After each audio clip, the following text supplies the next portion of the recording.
welcome back to Wook Plus. I am Weekend Wook. Tonight we're actually joined by WOTY, aka Cody, Miss Benz, and of course T and Mr. Went. What's up, guys? I love Wednesday nights. Man, that theme song is sexy. You gotta update those graphics. I thought Llama was fixing those. Yeah, but then he got high. High to the gills, as they say. Oh, man.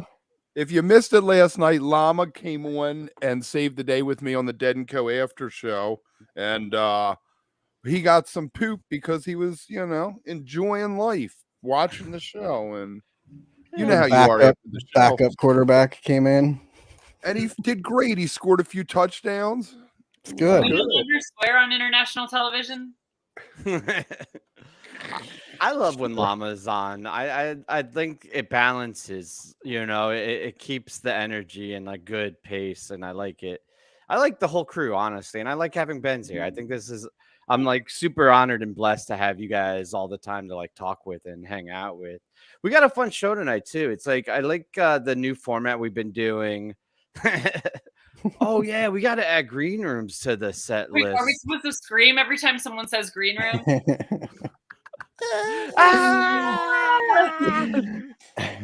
Everyone has to drink. Maybe everyone can drink if we say green room. Yep. That's a serviceable drinking word. What do you guys want to start with? I mean, let's start with green rooms. Okay.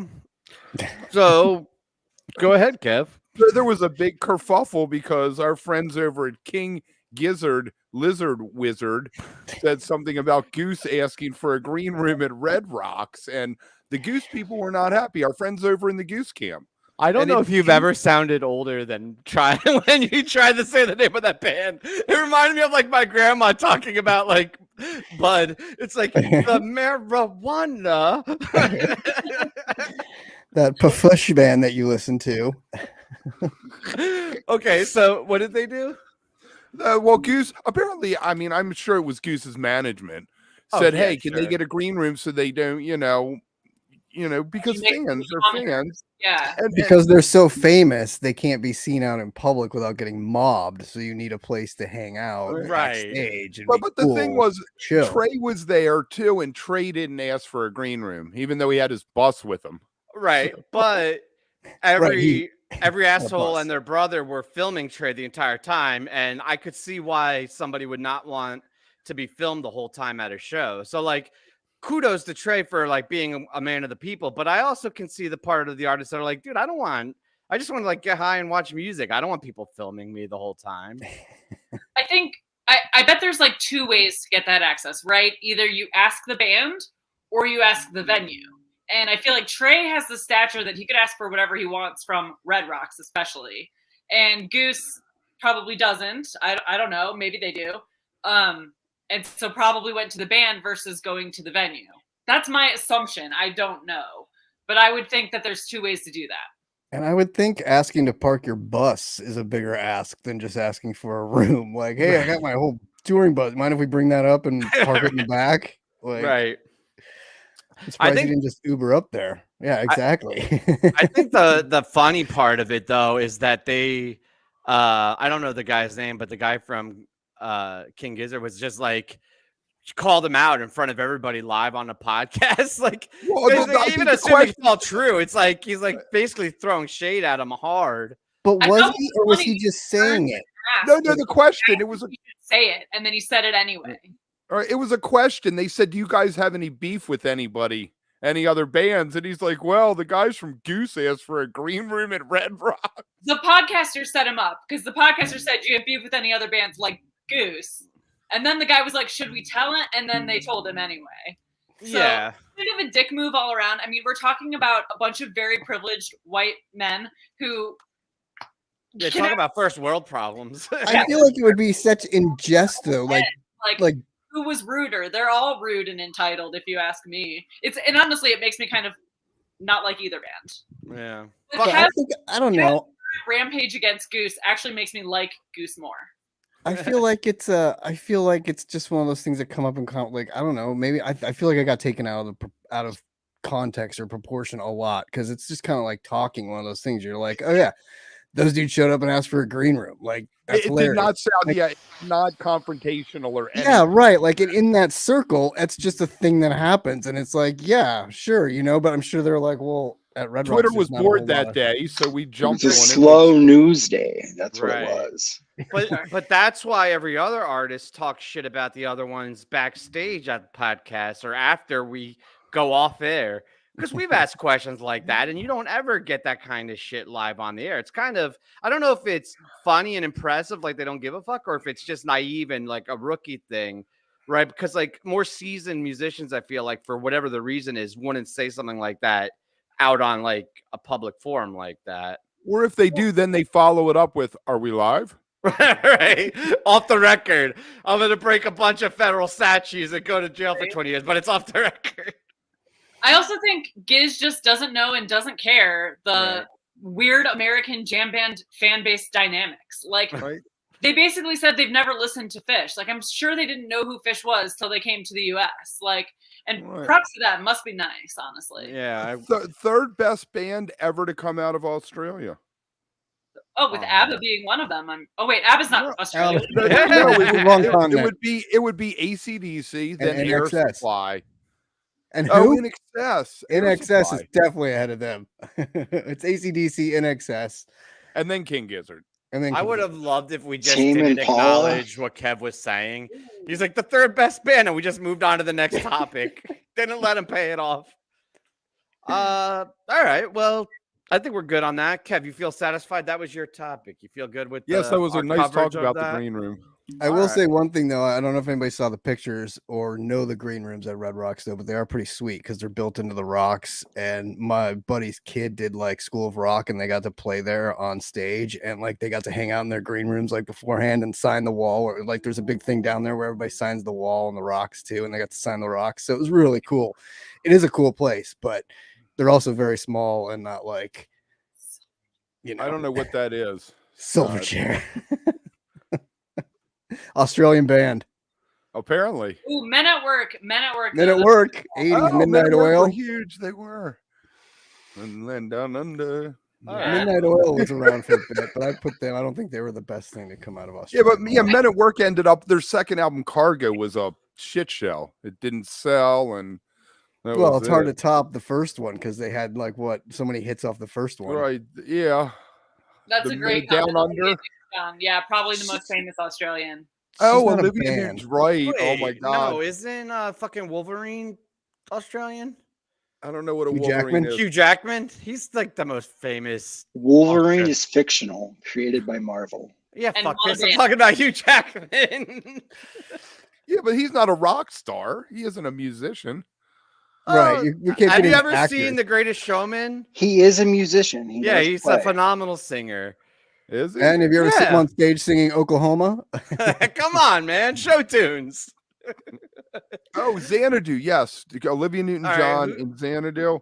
Who's up next? I'm going to throw some topics at somebody. Who wants to pick next? Benz, you good? Benz. Let Benz pick. All right. I would like to say one last thing on the green room topic, which is let's please retire the topic. We've talked about it. It's been around. I think no more. We're done. Moving on. Let's get to some other. We could talk show tunes and what Wolverine's best show tunes were. I agree. Les Mis was dope. Why do I keep forgetting his Hugh Jackman? He's just so. All right. So here's your choices. We could do Fall Tour, Phish Fall Tour, or Fan Etiquette. Flexing and otherwise. Let's do Fan Etiquette. All right. For $100. For $100. All right. So to give a quick context on this, we've been getting some awesome feedback and comments on the shows lately, which thank you. And if you're not watching this live and you want to let us know what you think about all this, we really appreciate the discourse. But one of the comments that we got was a guy saying how much he hated when somebody starts a conversation with the number of shows they've seen. Like they give the qualifier. They're like, they pop into the room. They're like, I saw the Grateful Dead 29 times. 28 of them were with Jerry. And then they like say their thing. And it got me thinking, because I too am I think stat flexing is a bit of a cringe act. And we try not to do it here, but I know other people that are like, get off your high horse. Like it's fun to talk about it. Where do you stand on stat flexing in general, Benz? in general, the impression I get when people stat flex is it's a way to say, essentially what they're trying to say is either, I love the band more than you because I've done this more times than you. I'm a better fan than you are. Or, and this kind of goes hand in hand, is I'm cooler. I'm just cooler than you because I've done this more. And I think both of those are inaccurate. There are plenty of reasons why people won't have good stats. Like, let's not forget all of these shows cost money. And lately they cost even more money than they ever have before. Right.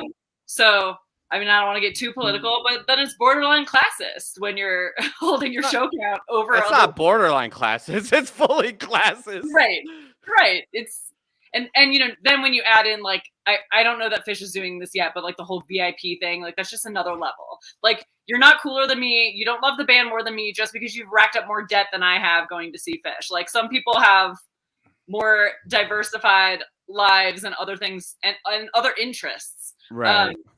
And I wouldn't mind a system though where if you've seen a couple of shows, like keep the threshold really low, that they had like a fan club or like some sort of way of getting tickets to fans.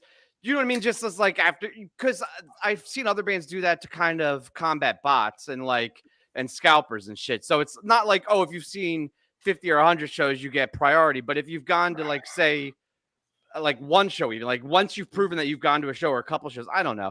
But I completely agree with you. I think it is a little not good. Yeah, I think stats can be like very cool for personal reasons. I mean, you know, we can't separate the fact that Phish happens to have a very nerdy fan base for whatever reason that likes to nerd out on music.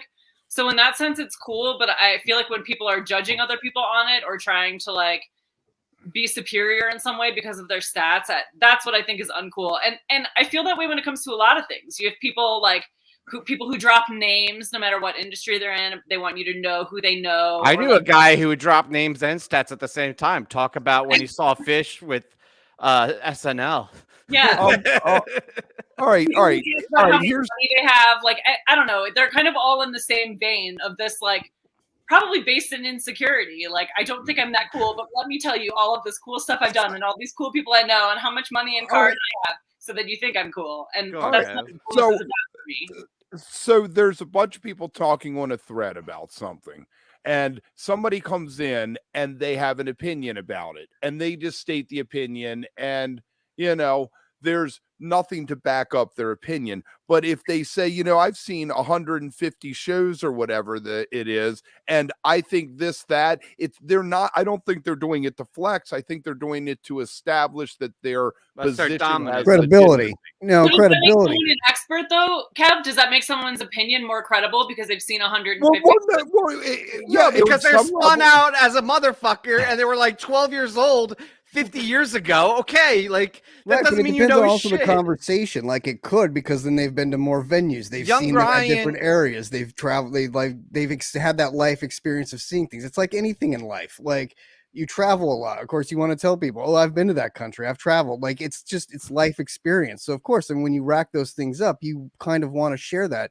Sometimes it does come out as being a dick, but I think a lot of times it's also just conversational and like, hey, I've seen him this many times. And I think also, to me, more than show count is like longevity. I just feel like being a fan of a band for 30 years, 40 years is bigger, because a lot of times your music interests change, or you like fall out, or you don't necessarily, oh, I liked them when I was younger, but I haven't like seen them in a while, or you know what I mean? So to me, like to follow a band for 30 years or 35 years, that's impressive. And like, so you haven't seen 100 shows in 30 years. Like I just flex that. I just hit 100 and I've seen Phish for over 30 years. And I'm like, but it took me that long to get there. I know right, people but you're not saying since, like, that 2015 and have 200 shows. Like that's so. Let's let Llama jump in here. I just wanted to know, like, how do you feel about stats outside of the GM band, right? If somebody's like, oh my God, I've seen The Cure like 7 times, right? Because you're not going to see it as often, right? Yeah, it's cute. It's cute. Okay. It's always like adorable when they're like, oh, I've seen Vampire Weekend 3 times. And you're like, that's cute. You know, it's like, good for you, buddy. Well, or somebody who's seen Britney Spears 100, you know, like. Because if someone's saying they saw The Cure 7 times and that spans The Cure's entire career, like that's pretty cool.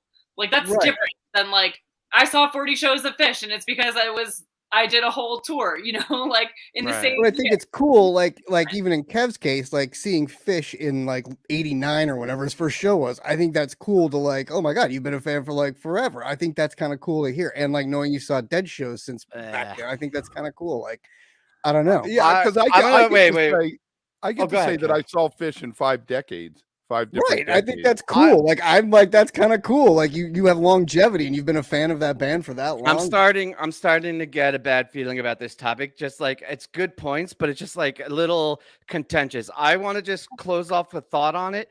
I think it's context. If we're hanging out and we're friends, like we're friends, and you talk about the days of like seeing the Dead 20 years ago, that's cool, right? I think because it's friends talking about it, and I love hearing your guys' stories. I love when Kev talks about seeing Phish in '89. Like, I think that's the coolest shit.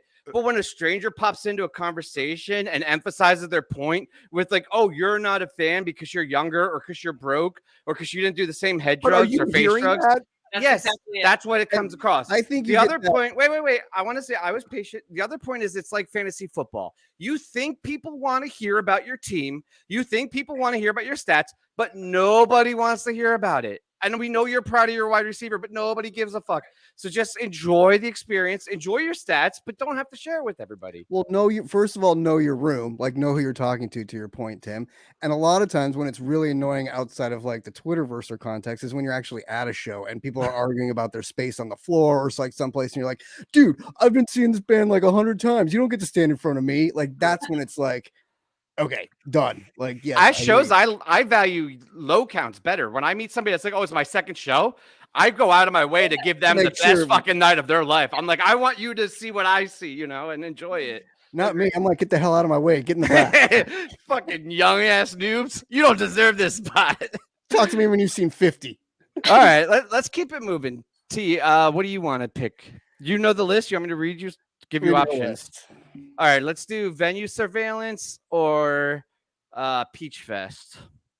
Ooh, we'll save Peach Fest for a little bit. Let's go door number 1 with video surveillance and Big Brother. Yeah, and I think we could keep this one tight. I think this is more just interesting. I don't know how much fun it is. It might change the dynamic. But so for those of you who don't know, certain venues, including MSG, they're the ones that have been in the news the most lately, have been using cameras and surveillance and AI and algorithms to identify their patrons. And not only that, but they're using it to the original claim is kind of like the 2001 argument, right? Is, oh, it's for security. It's to protect you.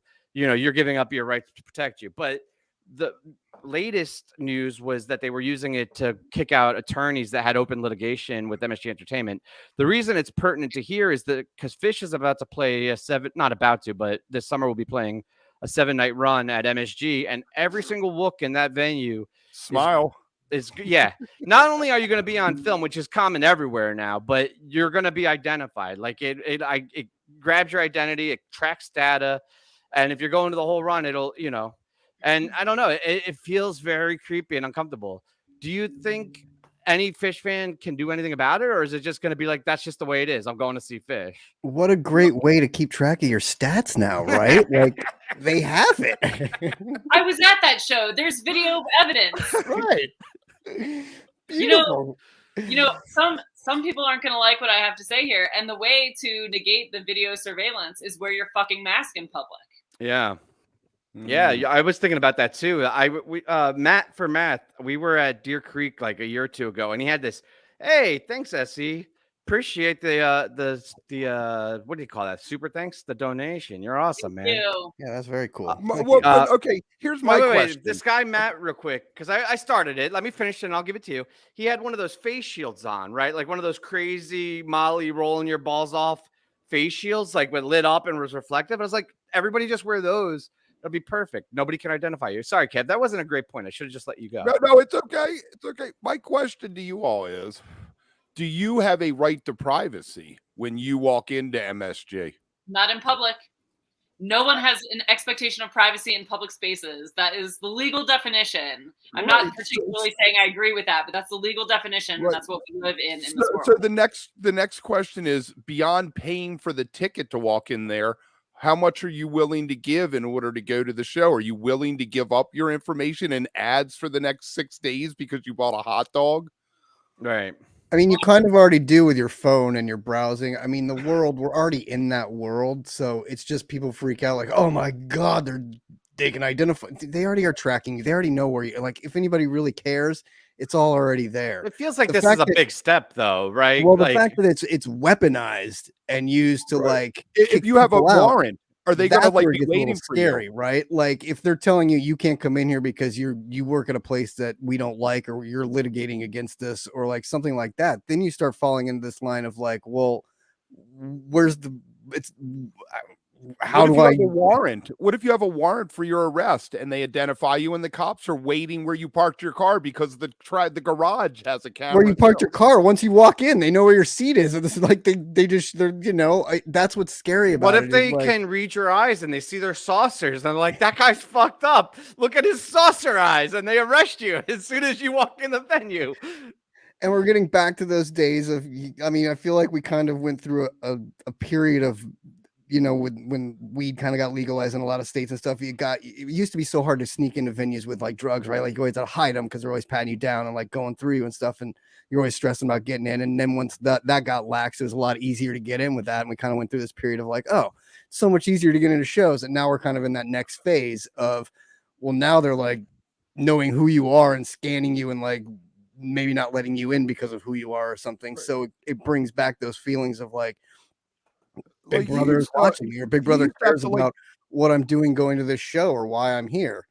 And that's a little You'd terrifying. put drugs in your underwear, like in your bra or something, to get into I a never show put back drugs in in the my old days. bra, but I did Just stick put them it in in my your shoe a lot. pocket and walking like, Dude, you don't normally. remember the way it was. Sometimes they'd be like, Oh, I thought you were full talking about cavity search to now. go into a No, show. I remember, but I thought you were talking about now. Now you just keep it in your pocket. It's fine. Right now, that's what I'm saying. Now it's so lax, but man, back then, and even at that Dead Co show a couple years ago at Dodger Stadium, they were doing full pat downs and even Yeah. like legal stuff, taking it out of your pockets and making you throw it away. And you're like, what? Like, I got my So- edibles taken at Dick's. yeah. And see, to your point, Benz, it's the venue in public places. Like you're not allowed to. And so if they say you can't have it, you can't have it. And that's kind of the Yeah. road we're going down Well, with the video. And this unfortunately is a bigger question than venues or bands. This is a societal question, right, that we're talking about here. The expectation of privacy in public, like what kind of things you have on you, how often you're being watched. And it's often like how people conflate the free speech argument. Like you can have free speech, you can act certain ways, but you can't on private property and you can't in a private business. And that's what we're looking at with a place like Dick's Stadium. That's, yeah, you're in public, but you're on essentially private owned property owned by a business, and you then have to abide by the rules that can be different than the US government's rules. Same with MSG. They can watch you. It's Right. their building.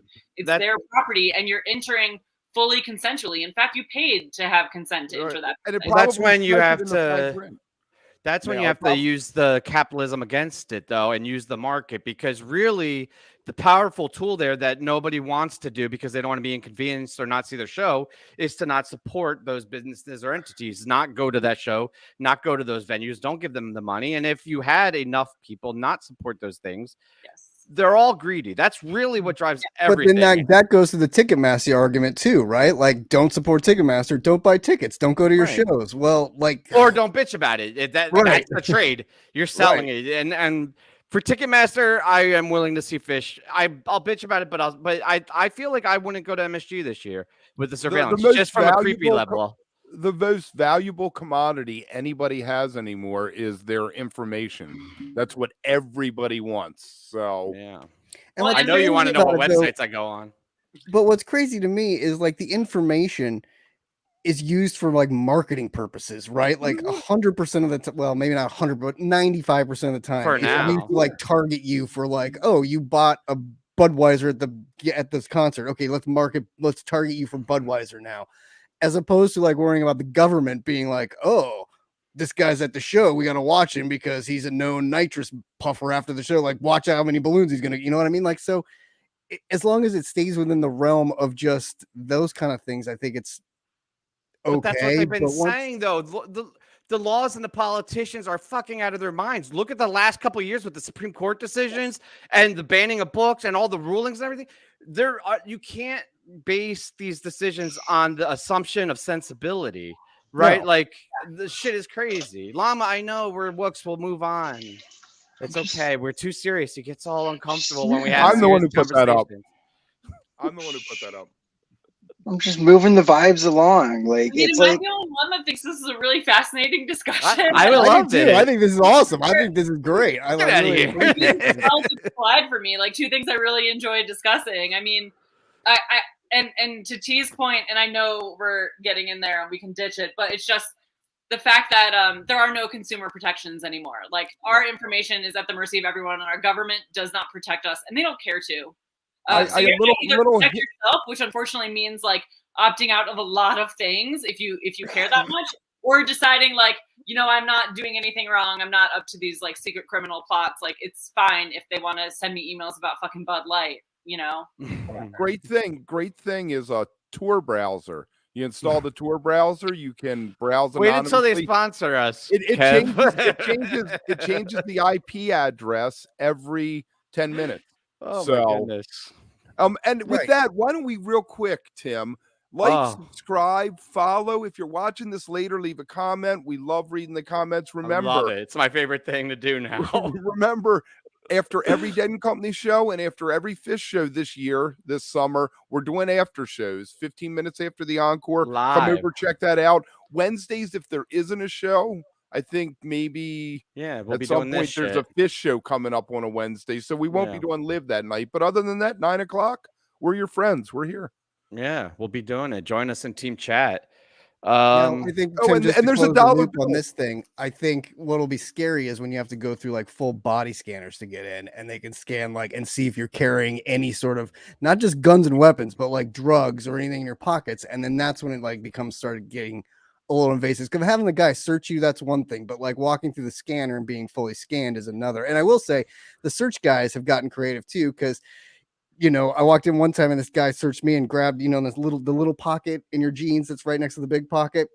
Had some pills in there. He grabbed them, took them from me. I was like, "Oh man, you're really gonna take those from me?" He's like, "Oh, can't have them." As soon as I got into the venue, he came up to me. He was like, "I'll sell them back to you for $40." I was like, "Oh, fuck you are that awesome. guy. That's the greatest move in the world. I will support that capitalistic move in a second. Here you go. Give me back my drugs." You're all right. You're really cool. I was like, "You're working both sides. That's pretty good." I gotta push back.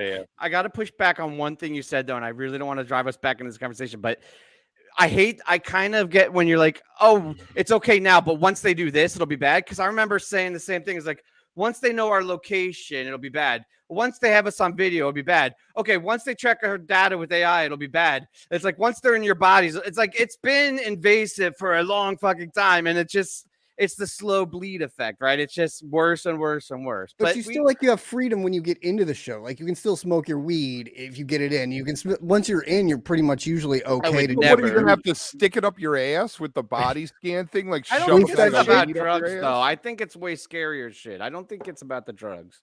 I think there's other things at play. But I just think you the bought cops should into it. catch you doing something wrong, and I think that's a lot of my problem with surveillance, like red light cams and stuff. It's like, no, you have to catch me breaking the law. You can't just videotape me breaking the law and then come for me. You have to do your job too. Out there speeding. Minority Report bullshit. All right, let's move on. That was a fun topic. I love this set list. Whose turn is it? Hey, thanks, Katie. All right. I don't know anything about this topic, but somebody threw it on there. John Mayer Lemons. I guess we could just talk about John Mayer in general. No. You want to do the EYER or AYER? I thought you were going to give me two choices like everyone else. All right. Well, John Mayer or John Mayer. John Mayer Lemons or John Mayer? John Mayer Lemons or John Mayer the guitarist. And we're going to talk about the guitarist. I want to ask you, Kev, specifically how you rate other. I'm going to name guitarists, and you're going to tell me how they rate compared to John Mayer. Better or worse? Just better or worse? Or, okay. Yeah, like a +3 on the John Mayer scale, meaning they're about 3 better than John Mayer, like a -6 on the Mayer scale.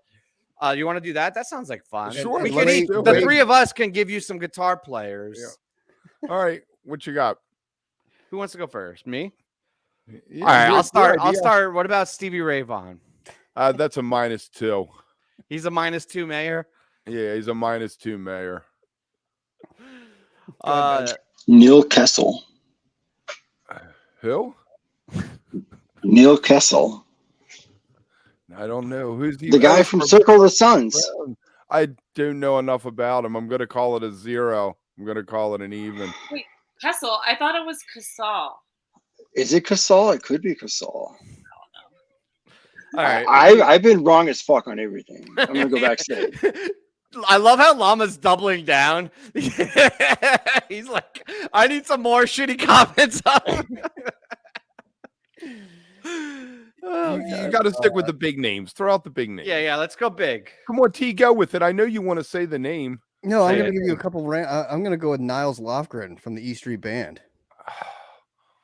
Man, I'd give him a -1 mayor. Okay. What about Trey?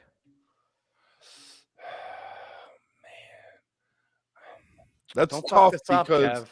it's This is not tough. It is tough for me because I really love Trey. I'm going to call it a wash and say it's a 0. A wash. A wash. A wash. So you're saying Trey?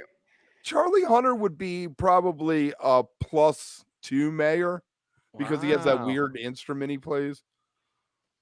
What about Jerry? Oh, Jerry's a +3 because Jerry was it. He is the thing. He's the Okay, Welsh that's thing. reasonable. But how do you have Trey as a wash with Mayer? Because of what Mayer does. Have you listened to John Mayer play the guitar? Yeah, some asshole made me watch a bunch of Dead & Co shows this year to join him on the after show. I mean, it isn't what he does. I mean, you would have to, like, if you said Trey or the dude from Genesis or something, you know? I mean, I think that's a more legitimate comparison on who's better than what Mayer does and what Trey does. So, like Pete Townsend? Oh, I'd say he's a -1 Mayer. What about early 2000s Mayer versus 2023 Mayer? Oh, I'd say I was probably like a -3 Mayer. Body is a Wonderland mare. Exactly. I have still never heard the song, but I love that title. That's got to be fantastic. You got to hear the song. I I don't get out, Ben. I know I don't Kevin get out. loves the Jimmy Page? Page. Oh, so if I'm going minus, that means Mayer's better, right? Yeah. Yeah. Okay, that's where I was. Jimmy Page would be a -2. Eric Clapton is like a -3. Nobody here likes Love that. it. We just gotta I Muddy regret Waters this. is- I Muddy thought it was Waters going is to be like a- fun. Daisy Muddy Waters is a +5 because Muddy Waters is the guitar. He is. It's What more than about- BB King. BB What King about was so Derek sanitized. Trucks? Derek, what if- oh my God, Derek That's a Trucks good has one. to be like a +3 or a +4. He makes love to that thing. It's just, I don't even like really the Tedeschi Trucks Band songs, but I'll listen to them because of him. This segment, by the way, is Oh. called Trigger Makita. What about Eddie Van Halen? Huh? Well, let me do Jeff Beck. I'd make him a +1. Eddie Van Halen. I mean, see, Eddie Van Halen did shit no one did. I'd have to give Eddie Van Halen a +1. I am shocked at how much Kev likes John Mayer. A lot. I'm truly shocked. I'm amazed by him every night what he does. Every night I walk away and I'm like, wow, he played better than last night. He It's like, really wow. understands this. Frank Zappa.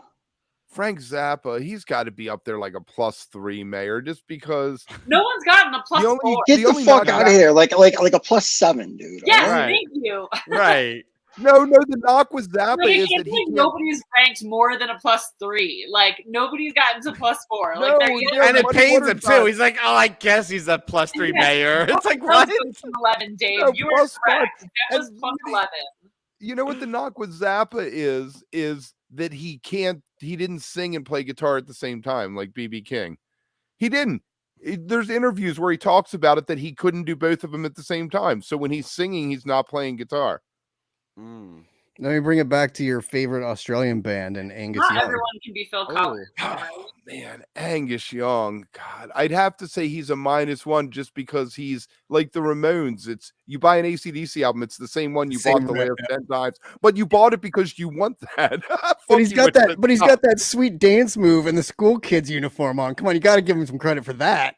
Right, yeah, that he still puts that on at 65 or whatever he is now. What God help him. about Rick from Goose? I think. Oh, Rick from Goose? Yeah. Oh man, he's like a -2. He's a one-trick pony. All right, and with that, I think we can conclude our segment. Well, someone said But Joe Satriani, and I would definitely give Joe Satriani a +2. Llama, He's I a love your fantastic guitar player. your producing of our show. I am gonna just give you a note real quick. We have like 7 topics, so it's good to rush us along, but be careful because we may end up here like, oh, what do you guys Maybe want to talk stalling at the about? end. I'm just shocked we dedicated a whole section to Kevin's opinions. Anyway. Kevin's bad takes all in one. I just want to remind everybody. We love you, remind X- everybody where Kev's That's at. WOTY. He was getting too much. His head was getting big with all the praise from the Dead & Co. after shows. We have to remind everybody that he has some really terrible takes. Keep it real. Keep it real. I guess what else you guys want to talk about? We could talk about Dead & Co. tour and how that's been going. Or Seems like a good segue right from Mayor into Dead. yeah, they've been playing. Let T really take it off good. because he's been jumped in with me doing all the shows. I'd like to hear what he thinks. I haven't I talked did to him in like a few 8 days. shows with you, motherfucker. But no, I agree. T should take it. But I'm right here. I haven't talked to him in a few days though. The last few shows were either you or Llama.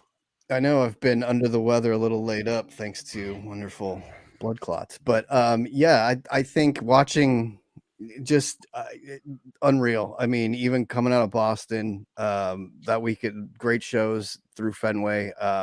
Reading Mayor's thing, I guess there was a little extra mustard because I didn't realize he was from Boston or grew up in Boston or whatever. So he And he went to that school there. It's good to be back. Yeah, Berkeley, Yeah, right? exactly. So I think he was excited to play there. So it showed a little bit. I know I joked to you guys. I love the way that they sort of cheesed them with the not having time for the wait encore the first night and then giving them the Sunday Samson. And you knew the help slip was coming usually with the Frank, but instead they shifted it to the Fire without the Scarlet and That was sick. played that around, which was fun. And then the show the other night that Llama did last night, I thought, was that last night already? Yeah, that was Yeah. something. I mean, they're on fire. And I think now it's going to be really interesting to see how they perform going into Boulder after the layoff, then doing 3 straight shows. And then they have basically a week off and go to the Gorge and do 2, and then a week off before the final 3. So I think, as we've talked about, Kev, I think these next, 8 shows will kind of be standalone sort of shows where everything's on the For table each city, again. yeah. Everything's kind of there to play with, do whatever they want with. I think the tour up until this point, starting at Cornell until now, has been some of the best music I've heard them play, seen them play. It's just unbelievable. Every night is something new. How many deals will we get? What's the over under? Where are on we at deals? now? It We're has to already be at a 0.5. 7? We have 6 deals already. What's the 6? 0.5? The over under on it? 8. Yeah, I would probably 8.5. say at It least, has to be 8.5. So it's Yeah, either 8 or 8.5. 9. yeah, 8.5. I would say, yeah, definitely. Which is crazy because we only have 8 shows left, but and the same thing It's with either gonna be 2 or Brown Eyed 3 Women more. too. It's 2 or 3 more. You're absolutely right. They're Yeah. either going to do 1 in each city or they'll skip the Gorge with it or something. Right. Yeah, exactly. But I think the set lists have been incredibly well constructed and put together and Brilliant. flowing beautifully, and the playing has just been superb. The throwing in the Miles and the Coltrane here and there on some of those jams is just beautiful. The Cheers at Fenway the second night, Jeff started playing the theme to Cheers and John jumped on it and they did a nice little Cheers jam. That's And that's the other thing, seeing them have fun and that connection with Mayor and Jeff has just been fantastic. romance. I mean, it's just it's beautiful, and it's sad that this is the last go round. Who know? I mean, I'm sure I think we'll get more shows after this, not tours, but I think we'll get some shows after this, probably. Someone suggested to me that maybe, which we haven't heard from anybody that we know, part of it is that it's for people who own the name Dead & Company. And if one of them isn't going to be playing, if the other 3 continued to play, Bobby, Mickey, and Mayer being the three whose names on it, they'd have to have a different name. Right. Right. And that makes sense, that, kind of that whole going forward thing with that. But I think, we've heard from inside sources here and there that it was never meant to be a last tour. Like, they weren't really wanting to call it quits. It's just kind of something that came up, and they were getting tired of touring, and then they wanted to do different things. So it's just kind of happened. But I still wouldn't exactly put an end all be all on it. And because, like we've said before, Bobby is determined to die on stage. So that guy's going to play until he goes down. So I don't want the music to stop. It's just, hasn't it been this way since Jerry left us, that it's just been different iterations of essentially kind of the same few players with different names? And they called it the Grateful Dead when they did the Fare Thee Well shows, and that was the point of the Fare Thee Well shows. These are the last shows the Grateful Dead is doing. Yeah, I think that was different because Phil was with them, though. I at least in my mind, that's how I justified it. Is Right. like, well, totally agreed. It's not the Grateful Dead without Jerry, and also without Phil. Like, when you had at least the core remaining members touring together, or playing together even, that's a little bit different. Because a lot of bands do that, though. Like, outside the jam scene, tons of bands replace their whoever dies, and it's actually amazing that like somebody like Phish hasn't had somebody. Oh, I'm not gonna say it. Keep going, Benz. Rein that in. Well, and that totally depends on the band and the feeling, right? Like, did Led Zeppelin ever play billed as Led Zeppelin after John Bonham died? And they did some Nebelworth Arena or the E Arena, whatever it's called in London. They did 3 shows and they played Bonnerill. And they did that reunion with his son on drums too. That time with Jason Bonham on drums not too long ago. The best post Zeppelin thing is The Firm. If you have not checked out The Firm, Radioactive, that was all 80s, beautiful. We don't know what the fuck to do with our lives. It was perfect. But I think for people sad that Dead & Co is coming to an end, like, yes, that is a sad thing. Maybe this iteration of that band, or maybe these, certain players won't play with each other again.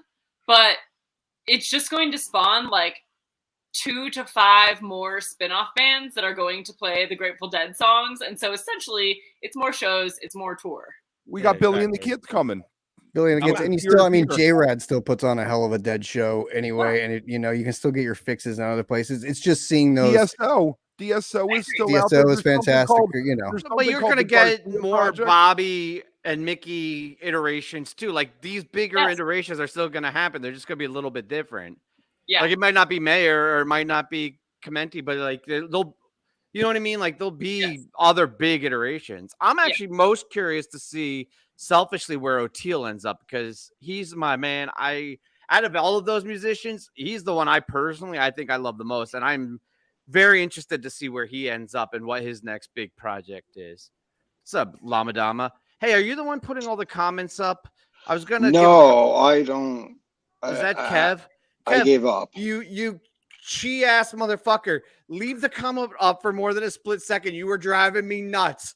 This whole like, hey, did you see that? Okay, cool. Hey, like, come on, man. Act like you've done this before. And then also, who's commenting in the chat under wook+?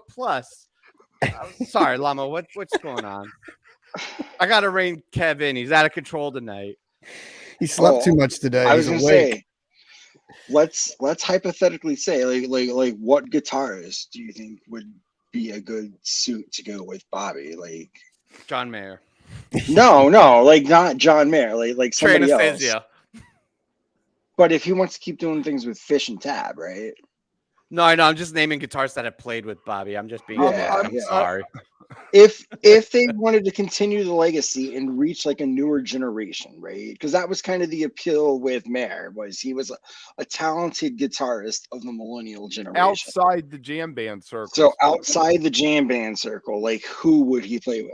Right? I don't think it was because he was outside the jam circle. I think it was because he was a good musician and Bobby knew he'd be a good steward of the music. Like, honestly, whether you hate him or like him, like he respected the music and was a good steward of it. I feel like you need somebody that would, respect. Because I heard that what was that Sunday morning interview, and the way they were talking about it, they never once said like, oh, we want to reach like a new audience, because the music is bigger than the musicians. I think it was about respect. That said, I don't know any other musicians other than Phish because I'm super myopic. So I'm gonna set this one out and let you guys do it. I would throw out Raina Mullen from Ghostlight as somebody to pair up with Bobby, and I think interesting things would happen. But she's not a lead guitarist. I think the thing everyone wants to see, and I actually think it would be a bad career move for him, but I think a lot of people would like to see Billy Strings in that. Oh, he doesn't do Dead songs. He doesn't do Dead songs anymore. And what if he's playing with the Dead? And that's why I said I think it would be a bad career move for him if he were to join a Dead cover band. But do I think it would be sweet? Yeah, it'd be fucking sick. I think a lot of people would like it. You know what they should do? Bobby chose Mayer because Bobby has a thing for pop stars. He played with Hanson once. So, sorry. Hanson's awesome, though. Bobby should have a new ritual that if you're going to take the mantle, you have to cut off your finger just to prove, like, right? You really have the chops. Yeah, prove you're committed prove and it, then you can right? play without it. Yeah, but that's not fair because that shit happened to Garcia when he was 9. He had his whole life to figure it out. It's not about that. It's just commitment. It's You got Right. You got to commit to the bit. Come Commit on. to the bit, right? I think this is kind of out of left field, but I think a fun guitarist to see fill that or play with Bobby or fill that Jerry role would be Rob Randolph. Like the energy he brings, I think would be really interesting. Yeah, I agree. I'm trying to picture it. Hold Yes, on. Phish did do a Hanson cover at a sound check, and Fishman said, "I'm a 32-year-old sex machine in it." It was Phish's version of James Brown's version of Hanson's Mbop, and it was the first Phish song I ever heard. I've told that story on this show before. Thanks. And then what was the next one? Gin and Juice? I'm just Probably, yeah, actually. Yeah. What about Jim James from My Morning Jacket? Ooh. He's a singer-songwriter guy, though, more than a guitar player, isn't he? He can play the shit out of a guitar, man. Yeah. And he's kind of got his own band though too. Like I don't know if Yeah. you're taking somebody from a band that they're So you know did it's kind Mayer. of what? So did John Mayer. I mean, Yeah, he had the John Mayer trio. He had his own thing, and then he went to the He was Dead. kind of the solo. I mean, he's always kind of been a solo pop star on his own. I so, agree mean, with- he's easy to kind of just bring him in. Yeah. You know, which I'm always surprised at how well that worked out, to be honest with you. Like, I know he's a fabulous guitar player. I was just always worried about his vocals and could he actually get the Jerry sound and that feeling in there. And he really nailed it. I mean, he did a really good job. Wait, you were worried about Mayer's vocals? Yeah, because he's just so soft and like they don't always work for me on a lot of songs. Kevin and I have talked about this on the after shows. They're not always like some of the songs, especially trying to fill Garcia's shoes when you're singing some of these songs. I mean, it's a heavy. Yeah, but act. Mayer's a better singer than anyone else that's tried to fill that role since Jerry. And he Like- gets props. He gets props because he sings the song right. Bobby Right, sings it like he wants to sing it. Mayer sings it like Garcia sings it did. right or sings it the way he plays it. You know what I mean? Like Bobby slows it down so much and plays it to how he needs to play it now, whereas Mayer can play it how he plays it. And as Kevin and I talk about a ton on the after shows, that bluesy mood that Mayer brings and gets into is just so damn good, and he's just mastered it. I mean, that guy, some of those songs like we've talked about, you could be in a blues bar listening to him sing these and not in a giant stadium filled with heads right now. It's fantastic. How does it compare to how Jimmy Buffett plays the guitar? That's like a very There we go. Add Jimmy that up. Buffett as the Jerry. Let's see that tour. Let's see the Buffett and Co. or whatever. I need the help slip cheeseburger in paradise. Is Jimmy Buffett a good guitar player? Does he play lead guitar? I was or is going to he ask just a you, where is he strummer? on the Mayer scale? I only went to see Buffett once, and I only went to the parking lot, and people brought like truckloads full of sand in and dumped it out, so They're they had crazy. little beaches set up. And I went Yeah. around and drank free margaritas for 3 hours when I was 16. Yeah, I could actually see it though. Like, I hate to say it, but like, Yeah. I could totally imagine a world where like I just give up and drink a shit ton of rum and get burnt to a crisp on the beach listening to Jimmy Buffett. Like, Boat you know, the songs kids all are out of the day. house. I'm just like, all right, I'm a parrot now. Like, or whatever the fuck they call it. When you go from yacht rock to boat songs. Right. I think we're all just grateful that they're not letting Phil sing. Right. And to be honest with you, I think the most badass thing they could do is find a fantastic guitarist that nobody knows. Like what Journey did with that kid from the Philippines. Like they just like found him and they brought him in and he was amazing and like totally nailed it. That would be the most badass thing they can do. I agree. Totally. 100%. All right. Well, I'm running out of topics because Llama is ADHD tonight and produced us through everything. Anything else you guys want to talk about? Phish Tour. Let's talk Phish about Tour. Let's talk about Phish Tour. Oh, that band. That band.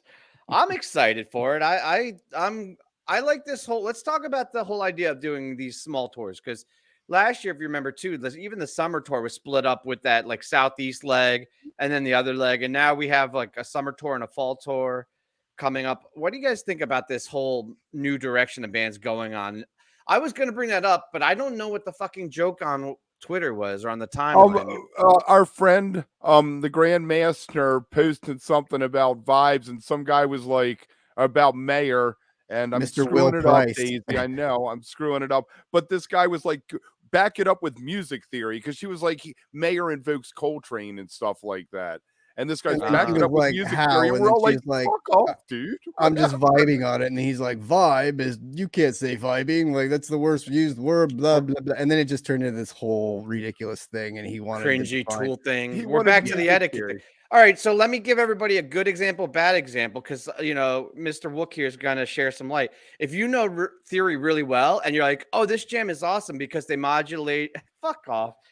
Because they go into this mode or they modulate into this key and you're contributing, I think that's awesome. If you corner somebody and question their merit because they don't know theory, I think you're a douche, right? It's that simple. You can add to conversations, but you don't need to use that shit against them. It was basically the stat flexing comment. Coltrane and Miles Davis to understand what she was saying.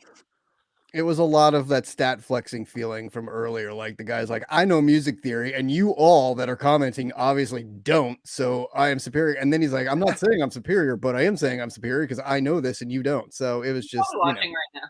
Just a great day of Twitter. He probably was one of the biggest fans of WOTY+, and now he hates us. But you know what? Fuck him. I don't care. No, I wouldn't say fuck him. I think he was just on something that he got in way too deep, because most of us don't know music theory. We feel it, music is something you go and you feel, or you're down, you put on a song to make you feel better. You're happy, you put on music to boost that up. So yeah, but I don't want to like talk shit about people that do know music, because like I find that fascinating. It's like something I like to nerd out on, but I don't think there's a right or wrong way to enjoy art is the bottom line. It's like, right, but you don't come to say someone who's like, I love this, I'm feeling Coltrane in it, and say, where's the music? No, exactly. theory? That's just a dick thing to do. But maybe I always try to remember people have bad days, right? Like it was a bad moment. Maybe they're a good person that had a bad moment, It was a bad few hours though, because it definitely went on for a while. Well, yeah, you also get back in the corner with the internet pylon, and then you start. It brought Phish and Jam Band Twitter together for a day. Talking about a cesspool.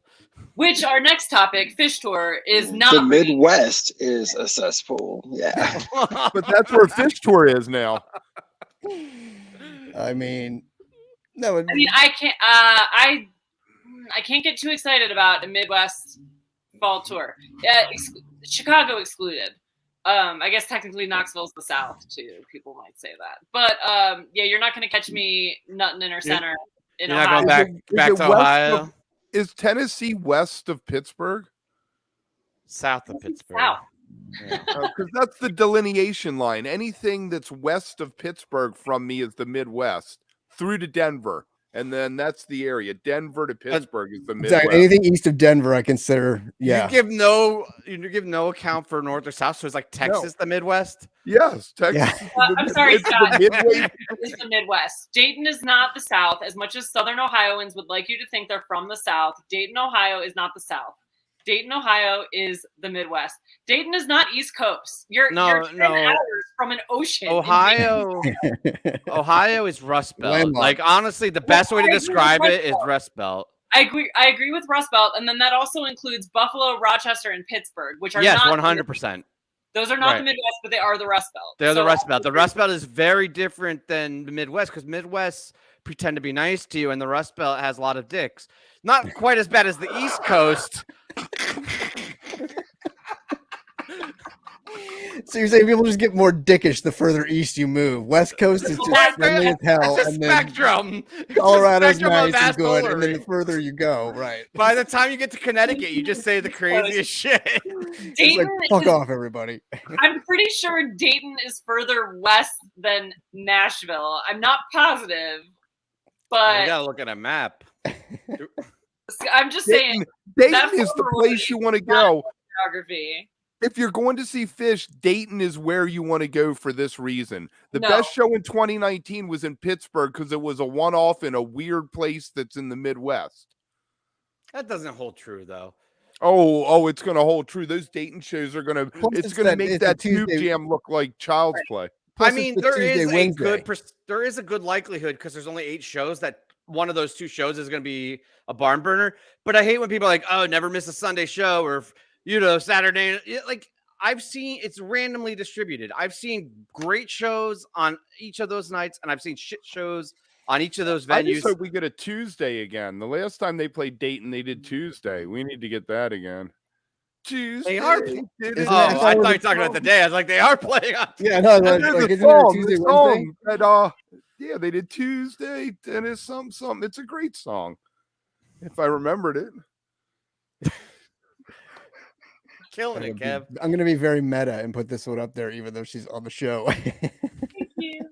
I just had to correct myself because it was a dumb thing I said. I know Nashville is Central Time and Dayton is Eastern Time, but Eastern Time Zone does not mean you are East Coast. That's like the weirdest thing I've ever heard. Dayton is like 10 hours from any coast, except for the Lake Erie shores. Okay, 5 hours from the North Coast.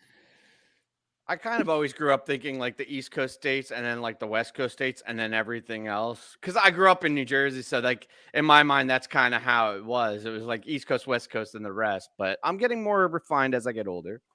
So real quick, Tim, what are yeah. our thoughts on these mini sort of tours they're doing now? These little runs, as Kev likes to call them, because they're not tours in his opinion, but these like these little, these Small sort tours, of yeah. these little condensed tours. Kind of looks like we're gonna get them spring, summer, fall. Maybe summer will have a little bit more dates like this year, but it looks like spring will kind of always be that maybe a shorter run, fall a little shorter run, and then we'll see what happens in winter and coming up to New Year's. But I think this is the groundwork has been laid for the future. How do we feel about that? I think if they keep the volume up, like meaning like the number of times they do it up, I love it, right? Like instead of doing 2 big tours, if you did 4 or 5 small tours, like if they come back and announce a couple shows in December, a couple months after, and then they do New Year's Eve, and then they do Mexico, and then they, a couple months later do another 4 to 8. I love it. What I'm worried about is that they'll get into a point where Trey's like so into his other projects and bands, and Mike's off doing his thing, and then we get a reduced calendar. Please. Well, and we still got to Yeah. figure out the Sphere, right? Like that's got to be in play next year, hopefully, for some shows at some point. We're hoping. Oh, The Sphere tweeted out a tweet today that had Phish in the tweet. And See? if you didn't see it, it was based on fan requests. They like the official MSG Entertainment like Sphere Twitter account said, "Let us know who you want to see," and they retweeted with hand-selected bands. This is some conspiracy shit, and it doesn't mean anything. But it is interesting that the only band in our realm, because everybody else was like big pop stars, right? Like big rock bands and pop stars. The only band in our realm was Phish, and they were pretty prominent in the tweet. So Well, here's the only problem with that though. It's owned by MSG, which means there'll be camera surveillance going in. So remember that. right. If you're Where bored, your probably face get is. camera. How would you guys feel about this? If Phish I'm once gonna a hate month this question already. I know I'm gonna hate it. Go ahead, Kev. If once a month Phish played 4 shows, you would get 48 shows in a year, and then they would just, be whenever they down for that. I think that would be sweet. I think Phish really should look at models of touring or performing that are different than what they've done. Like 4 shows a month, different places, or maybe not even every month, but like maybe going to like New York every quarter and then like different shows every other of the 2 months or whatever. Wait, Two quarters in New York, 2 quarters in you do LA, and Dick's? then right, you do Dick's, you do Mexico, right? You've already got 2 4-set shows there, and for then 2 of your Vegas and New months. York. Those are your 4 Yes. pillars. And then you infill And on then you the fill in around there. Deer Yeah. Creek. Yeah. Maybe somewhere like Bethel. Or Alpine or something. something. Go down to Alpharetta. Alpharetta. Yeah. Yes. And then you could do something like Indo in October because it could be outdoor for 4 days and a huge festival kind of thing. Yeah, bring back India. Well, that's the other thing is Halloween. Like, will we get more, will Fall Tour maybe like next year something be different because of Halloween? Maybe they come back for it, or so it'll be interesting to see how this all shakes down. Halloween where I went to was weird as shit. I don't know if I'd go back. I There think was that like was a cobra user crawling error. on the walls and fire dropping from the ceiling. Yeah, It that was user error, Kev. That was not Phish's fault. What if Phish's Sphere debut is a Halloween show next year? Oh, at the Sphere? Yeah. That would be sick. That would be how they should do it. I mean, that seems like something they would do is come out like that and do it, because then it would make sense to do the videos, right? And the whole like thing that the Sphere incorporates now. Hey, I'm gonna ask Chad a question real quick. If you want, we're at time, but if you want us to keep going for a little bit, put like a 1 in the chat. Or if you want us to stop or get the fuck out of here, just say like stop. in the chat. Yeah. to end these messages, put STOP in the chat. Stop. Widespread employs that kind of model where they'll play Tennessee but it seems like they do 2 weeks apart in a month maybe, and then they take a month or two off. And it's because from what I've heard is that John Bell just doesn't want to tour anymore. And it's cool. I'll fly into a city for a weekend, do some shows, then I can go home for a couple weeks. Yeah. Well, I like that too, because I feel like, to your point, Kev, you kind of know where they're going to be. Like, they're going to play Red Rocks every summer because they've done it forever. They're going to be, down in Austin because they go down, like and obviously Atlanta and those places. So yeah, I agree with that. Go ahead. I got a problem I just thought of, and I like this idea personally for my use, but it does kind of suck for the worker, like the shakedown, right? Like the guys that go on tour with their trucks, like Cosmic Charlie, you know what I mean? Or like Bacon and every motherfucking bite, like the people, because it's more than the band, right? Like, there's an experience. Well, that's why you have Goose. But you have Goose. There's always a band coming up. Can you randomly go around the country for 1 weekend a month and then I feel like the only way they're able to sustain is to do a tour with Phish and then do a tour with Goose and then do a tour with another band. I feel like if you did this model of random, most of them do that now. That is the risk you take when you build your business piggybacking off of another business. Yeah, no, and there's no right to it. I personally would be sad to like lose the lot scene, right? Like I think that's a very important part. People are going to show up in every town because you're like, oh, cool. It's going to be more amateur. Again, I'm going to make my milkshakes for everyone or whatever. Oh, Kev's milkshake brings all the boys to the lot, and they're like, it's better than yours. Where the fuck did I get milkshakes? Drink your milkshake. I would not drink lot milkshakes. It's like up there with of all the things. Yeah. Put it in a blender. You gotta wash down that lot sushi with the lot milkshake. Yeah, for real. And lot baklava. Dairy and seafood. I mean, I guess it would encourage more of like other, what do you call the artisans and locals to get in on the action, because there is like almost a mentality of like the people talk about like flexing stats, like the people that have been doing tours for the last like 30 years that crowd out, and like, so if you're relatively new to Shakedown, we experienced that, right? It's hard to break into that in some venues. So you know who would love it? Fan art could do shit once a month with Phish. Fan art would be, and I love Pete, but that's not the same as a Phish lot, though. That's good for cities when you can't do a lot. Yeah. Yeah. Ah, cool. And then we're going lot sushi. Yeah. Hey, who's gonna check out the Peach stream this weekend? Oh yes, we still have Peach. Yeah. Good one, talk about Peach. About Taper's Choice, Llama, because most people watching probably don't know that that's your band. Well, let's start by saying Taper's Choice is going to be at Peach. Do you want to go through the lineup and who's going to be there, and then Llama can talk about it? No, Llama, just talk about Taper's Choice. It's fine. Taper's Choice plays Friday, but Nugs, if you subscribe to Nugs, they're broadcasting the whole festival, like they're live for free, or do you have to pay for it? No, it's just it's a subscriber thing, so you have to subscribe to Nugs, right? Right, but like Dead & Co, it's like you have Dead & Co is the extra cost. This is not an extra cost. This is included with your subscription. I guess that would be the most. Yeah, if you legal way to subscribe, say then it. you get a discount on streams. If you don't subscribe, then you don't get to watch anything. Right. But yeah, Davis Choice plays Friday night on the Mushroom stage. Check them out. It'll be cool. What do but they no, open there's. with?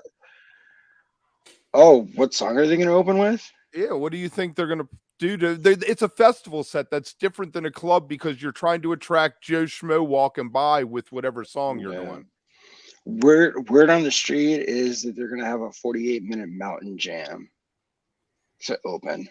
That'd be sick. So that's pretty much the whole set.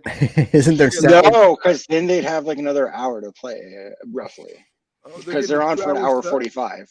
An hour 45. Llama, do you think it's going to be a full 2 sets, or is it a 1 set show? It's a 1 set show. It's just 1 hour and 45 minutes. No encore. It's a festival. Is this the first big festival they've played?